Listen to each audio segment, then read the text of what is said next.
مردوک تمام سرزمین ها را به دنبال شاهی دادگر که دلخواهش باشد جستجو کرد. او کوروش شاه انشان را به دستانش گرفت و او را به نام خواند و شهریاری او را بر همگان به آوای بلند برخواند. منشور کوروش بزرگ، بندهای 11 و 12.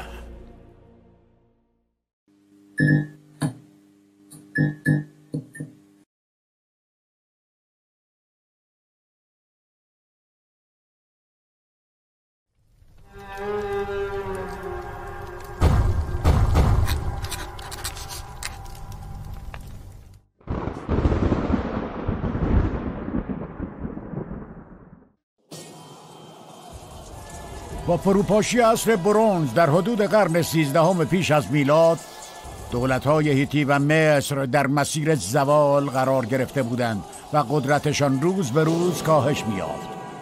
خلق قدرت ایجاد شده از ضعف این دو دولت فضا را برای شاهان ماجراجو بازگذاشته بود. عددنیرری دوم که به تازگی بر تخت پادشاهی آشور تکیه زده بود، توانست از موقعیت پیش آمده استفاده کند و بر مسیرهای تجاری شمال میان رودان چیره گردد. مردمان خشن و جنگجوی آشور با گذشت چند سده به یگان ابرقدرت منطقه تبدیل شدند. فروپاشی عصر برنز با آغاز قدرت گرفتن ایرانیان نیز همزمان بود. لشکرکشی های پیاپی شاهان کشورگشای آشوری به شمال غرب ایران قبیله های مادی را وادار به یک پارچگی و تشکیل دادن دولتی نمود که بتواند از ایشان در برابر یورش آشوریان محافظت نماید. پارسیان دیگر ایرانیان ساکن در غرب طی لشکرکشی های آشوریان مجبور به مهاجرت به سمت جنوب شدند و در مرزهای دولت ایران استقرار یافتند. جهان در حال تغییر کردن بود و از زمان آن فرا رسیده بود تا نظمی نوین بر جهان حاکم شود. نخستین بار در سالنامه شلمنسر سوم به سال 843 پیش از میلاد است که ما با نام پارسوا برخورد می‌کنیم و از آن پس هر بار که شاهان آشوری به مناطق شرقی امپراتوری خود لشکرکشی می‌کنند، از پارسیان در میان اقوام شکست خورده نام میبرند. میان قرن نهم تا قرن هفتم پیش از میلاد، پارسیان برای رهایی از دستدرازی پادشاهان بزرگ آشوری با دیگر قبیله‌های مستقر در زگرس و همچنین دولت قدرتمند ایران در جنوب متحد شده بودند. اما این اتحاد هم نتوانست از پیشروی سپاه آشور جلوگیری کند.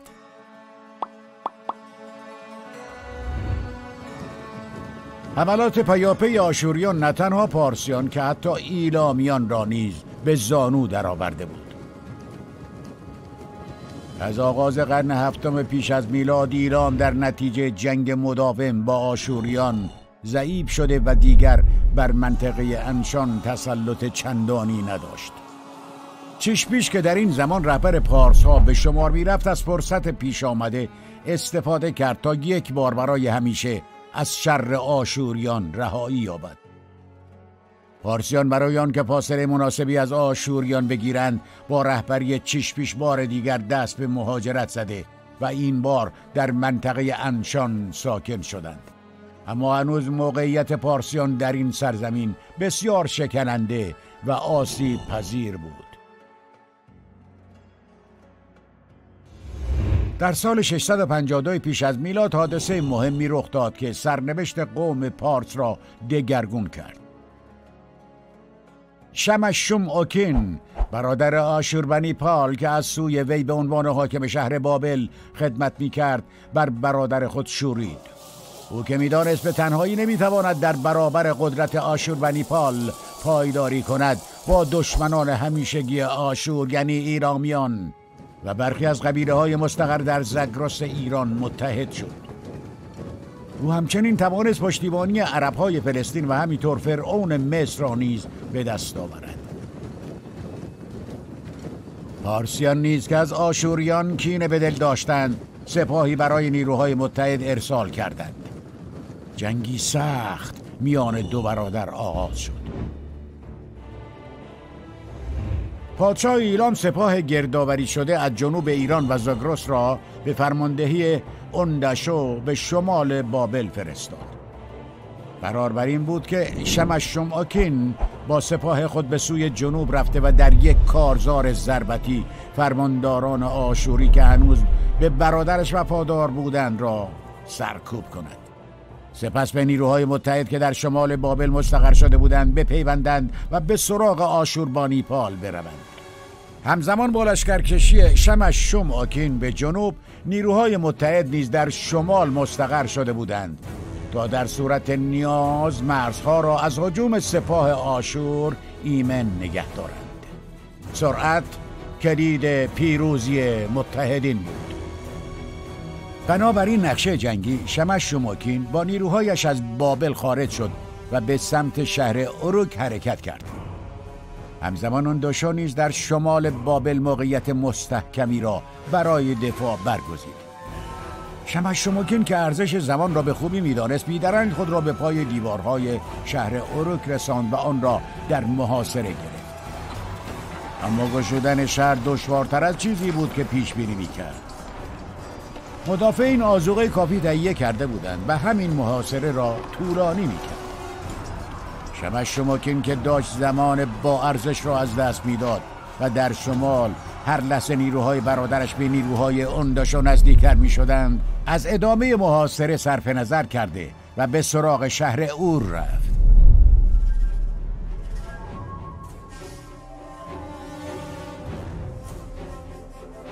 شهر اور نیز سرسخت ظاهر شد و محاصره به طول انجامید.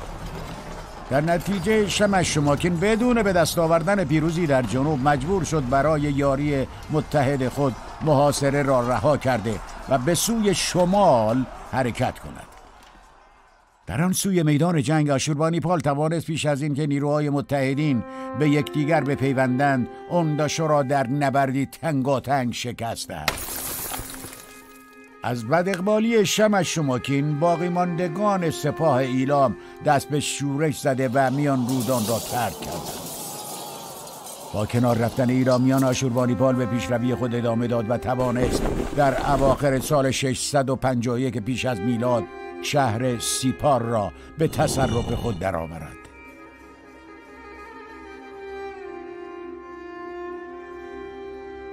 سال 650 پیش از میلاد، در حالی که آشوریان در موضع برتر قرار داشتند، آغاز شد.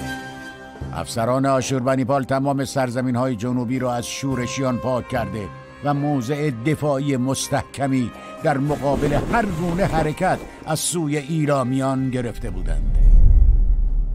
در شمال نیز دو شهر مهم بابل و بوریسپا به محاصره درآمده بود. شمششمآکین برای رهایی از این وضعیت از متحدین عرب خود درخواست کمک کرد. قوایی از سوی تازیان به سوی اکد روانه شد با این هدف که محاصره را در هم بکوبند. اما تلاش ایشان ناکام ماند و در میدان نبرد شکست سختی خوردند. وقوع یک جنگ داخلی در ایران به سال 649 پیش از میلاد امید شمششمآکین برای رسیدن هر گونه نیروی کمکی از سوی ایلامیان را از بین برد. تمریتو از ایندابیگاش شکست خورد و به بارگاه آشوربانیپال پناهنده شد. ایندابیگاش که امیدی به ادامه جنگ نداشت، با آشوربانیپال وارد گفتگو شد. او قبول کرد که هر کاری از دستش برمی آید را برای دستیابی به صلح انجام دهد. اما در همین هنگام ایلامیان دست به شورش زده و او را کشتند. با مرگ ایندابیگاش مذاکرات صلح با نینوا بدون هیچ نتیجه‌ای پایان یافت. ایلام که این چنین دچار چند دستگی بود، نمیتوانست شمششمآکین را به گونه‌ای مؤثر یاری رساند و خود وی نیز دیگر قادر به حفظ بابل نبود. بابل در نتیجه 2 سال محاصره دچار قحطی شده بود. شمششمآکین که دیگر امیدی به پیروزی نداشت، تمام کاخهای خیش را آتش زد و خود را نیز در آتش انداخت.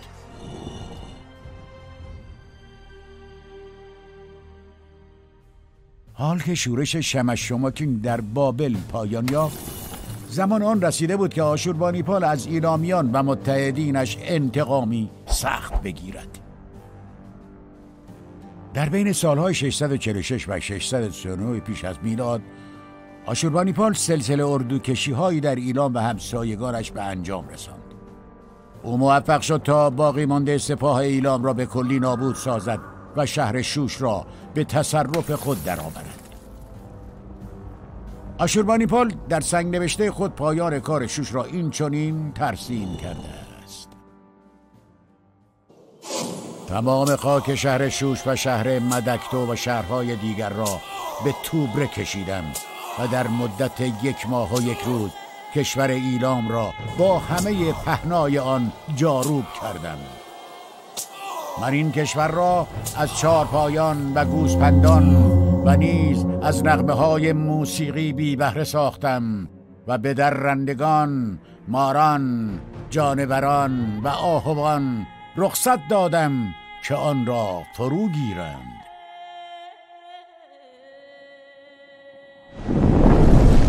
من شوش، شهر بزرگ و مقدس، خانه خدایانشان، مقر اسرار آنها را گشودم. من وارد کاخهای معابدشان شدم و هر آنچه از سیم و زر و مال فراوان بود همه را به غنیمت برداشتم. زیگورات شوش را ویران کردم و شیپورهای مسی درخشانش را شکستم.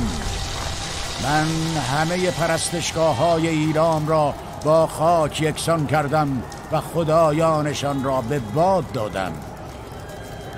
من آرامگاه پادشاهان باستانیشان را ویران کردم و در برابر آفتاب قرار دادم و استخوان‌هایشان را به سوی سرزمین آشور بردم.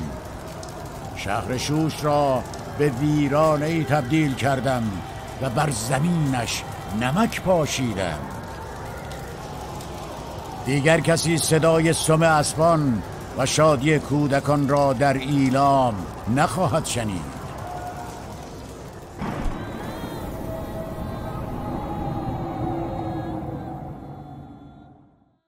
لشکرکشی خونبار آشوریان به ایلام از 2 سو اهمیت داشت. نخست که نابودی دولت ایلام و بسیاری از پادشاهان کوچک منطقه فضا را برای رشد پارسیان فراهم کرد و نکته دوم آن است که آشوربانیپال در بخشی از کتیبه خود برای نخستین بار از یک پادشاه پارسی با نام کوروش نام میبرد. چشپیش در سال 640 پیش از میلاد، اندکی پس از سقوط شهر شوش درگذشت و پسر مهتر او کوروش یکم به تخت شاهی انشان تکیه زد. بنابر کتیبه های آشوری چنین به نظر می رسد که کوروش خردمندانه رفتار کرد و ترجیح داد به جای جنگ پرهزینه خراجگزار آشوریان شود. آشوربانیپال در سنگ نوشته خود چنین می گوید: کوروش پادشاه سرزمین پارسوماش از پیروزی های شکوهمندانه‌ام بر ایلام آگاهی یافت. او دانست که چسان با کمک سرورانم آشور، بل و نبو خدایان بزرگ چون سیل ایلام را زیر و رو کردم.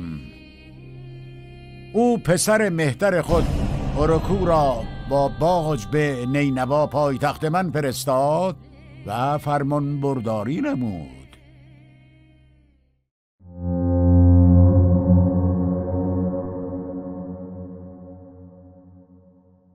پس از لشکرکشی آشوربانیپال، فضای رقابتی شدیدی در میان پادشاهان محلی جنوب غربی ایران به وجود آمد.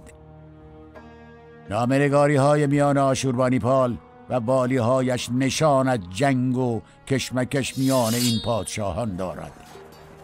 در این میان کوروش یکم که با خردمندی توانسته بود کشورش را از یک جنگ پرهزینه با آشوریان برهاند، از ضعف رقبا استفاده کرده و به آرامی قدرت پارسیان را در انشان تثبیت نمود.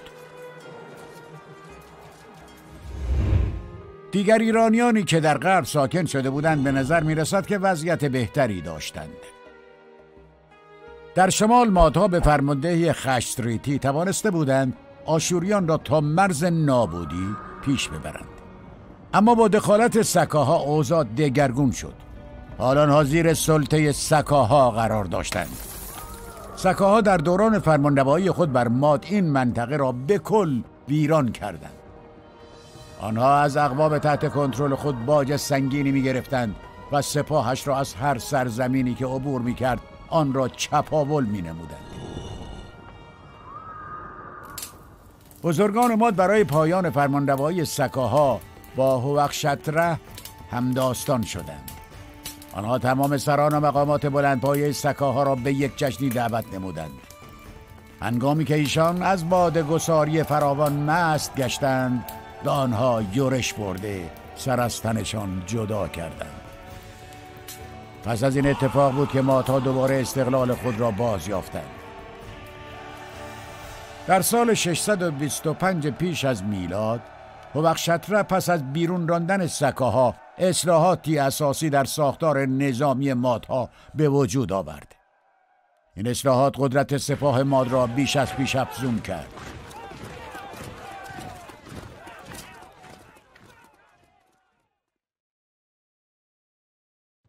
همزمان با دگرگونی در ماد، بابلیان به فرماندهی نبوپلسر در سال 626 پیش از میلاد بر آشوریان شوریریه و پادشاهی بابل نو را پایه‌گذاری کردند.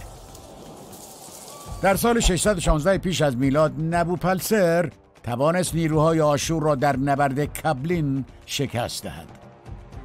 در سال بعد بابلیان یک پیروزی دیگر به دست آوردند و توانستند قوای آشور را در عربخا شکست دهند و به شهر آشور برسند.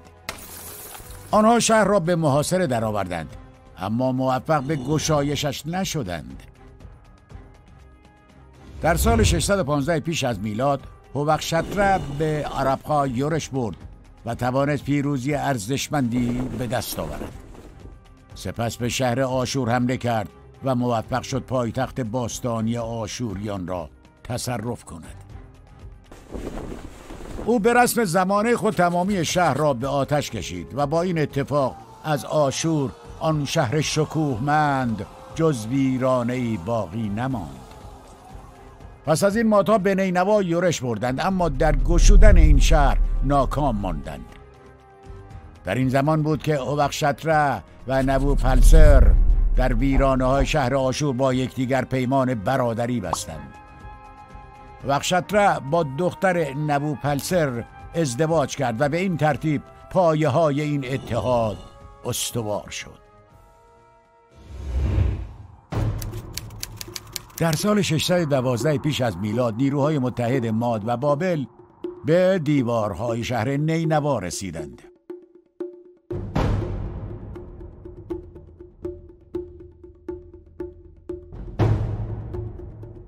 مدافعین به خوبی شهر را سنگربندی کرده و انتظار دشمن را می‌کشیدند.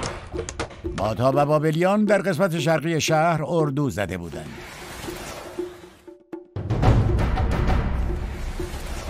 پس از آماده شدن دشکوب و برج‌های محاصره، متحدین به سمت دیوارهای شهر یورش بردند. آشوریان با تمام توان خود به مقابله پرداختند. نبردی خونین بر روی دیوارهای شهر شکل گرفت.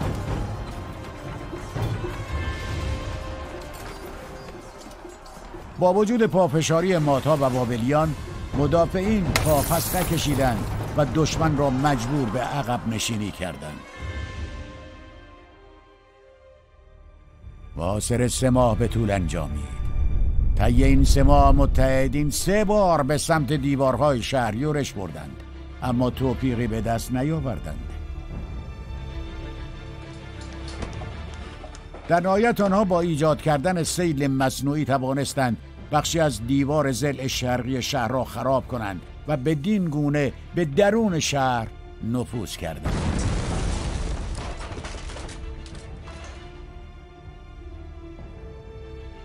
مدافعین بیدرنگ از دیوارها پایین آمده و به سوی ارگ شهر عقب نشستند.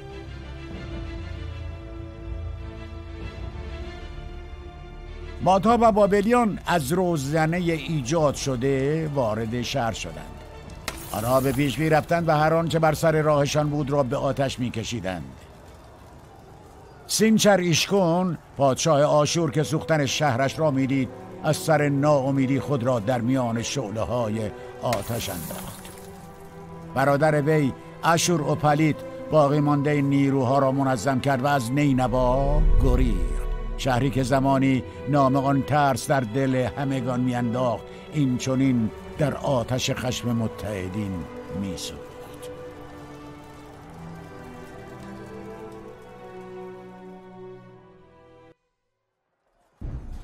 اشورپالیت با باقی مانده نیروهای آشور به حران گریخت. نیروهای متحد ماد و بابل پس از غارت کردن شهر نینوا و نابودی کامل آن به تعقیب اشورپالیت پرداختند. در حران نبرد دیگری بین دو طرف در گرفت که این بار نیز متحدین پیروز شدند. اشورپالیت به کرکمیش پناه گرفت و از پادشاه اورارتور درخواست یاری نمود. این کار باعث شد که هوخشتره با نیروهای خود به اورارتور لشکرکشی کند تا جلوی رسیدن نیروی کمکی را بگیرد. در پی این رویداد اشورپالیت از مصریان کمک خواست و توانست با یاری ایشان تا سال 610 پیش از میلاد در برابر نیروهای متحد مقاومت کند. اما چاره‌ای جز قبول شکست نداشت. او بار دیگر در سال 605 پیش از میلاد تلاش کرد با کمک نیروهای مصری کرکمیش را بگیرد، اما نتوانست.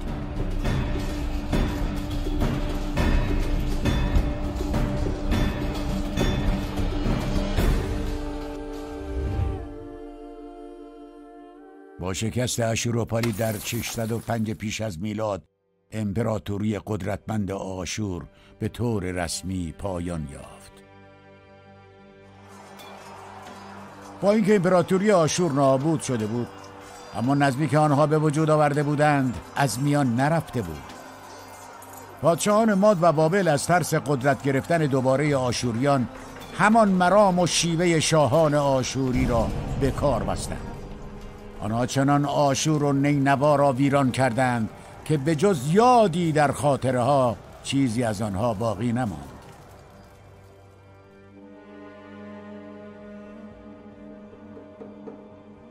در سال 605 پیش از میلاد فرزند نبوپلسر با نام نبوکدنصر بر تخت پادشاهی بابل نو تکیه زد.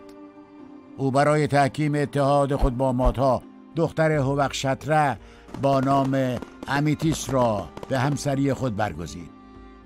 او که به همسر ایرانی خود بسیار دل بسته بود، باغ‌های معلق بابل را که از شگفتی‌های دنیای باستان بود برای همسر خود ساخت تا به یاد سرزمین مادریش باشد.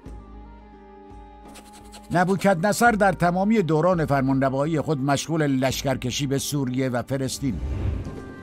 طی این اردوکشی‌ها خون‌های بسیاری ریخته شد و جمعیت زیادی برای بردگی به بابل برده شدند.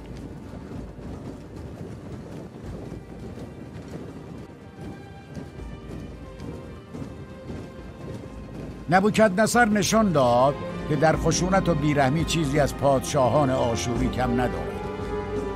او در یک اقدام جنون‌آمیز به جان پرستشگاه‌های شهر اورشلیم افتاد و ویرانی بزرگی به بار آورد. در سوی دیگر مادها پس از تسلط بر اورارتو در سال 609 پیش از میلاد به کشورگشایی‌های خود ادامه دادند و توانستند تا سال 590 پیش از میلاد به رود هالیس برسند. هم‌مرز شدن مادها با پادشاهی لیدی سبب ایجاد جنگی خونین میان دو دشمن شد. درگیری میان دو طرف به مدت 5 سال جریان داشت و در آخر در میان نبردی خونین آسمان به یک باره تیره گشت. دو دشمن که ترسیده بودند دست از جنگ کشیدند. آنها خورشید گرفتگی را نشان خشم خدایان از این نبرد 5 ساله می دانستند و صلح برقرار شد.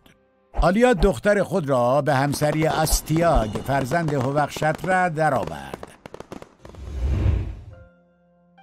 همزمان با این تحولات در جهان، پارسیان به آرامی قدرت خیش را در انشان گسترش می‌دادند. کوروش یکم از دنیا رفته بود و پسرش با نام کمبوجیه یکم بر انشان فرمان روایی می‌کرد. بنابر گزارش تاریخ نگاران یونانی، اقوام ایرانی از جمله پارسیان در این زمان خراجگزار یا متحد مادها بودند. اما همه چیز در شرف تغییر بود. زمان آن فرا رسیده بود که بیدادگری از جهان رخت بربندد و نظمی نوین حاکم شود. آرمیای نبی پیدایش مسیح را نوید میداد و آستیاگ در رؤیای خود دیده بود که از دخترش چنان آبی می رود که حکمتانه و تمام آسیا را فرا می گیرد.